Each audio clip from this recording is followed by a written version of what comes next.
A little tip for you whenever you're matching up your tops to your bottles. I always buy caps that are a little bit longer. That way you can interchange them with other bottles. So for example, this has a 24 top. You'll see 24, 20s, dash 400 or something like that.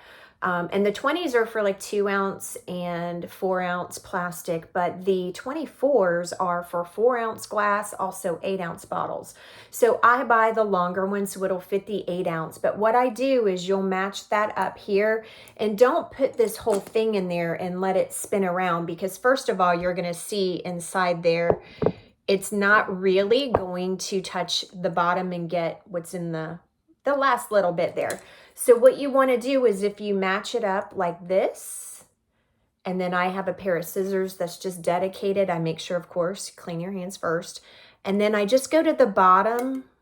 You can see the bottom of the glass, and then I will just cut that off. That way this ensures that it'll go to the very bottom and have a nice little curve to get the little ends of it. So it'll slurp up what's on the bottom, because how many times do you have to like take the lid off and turn it upside down and dump it out? This ensures that you're going to get that. And then of course, putting the lid on.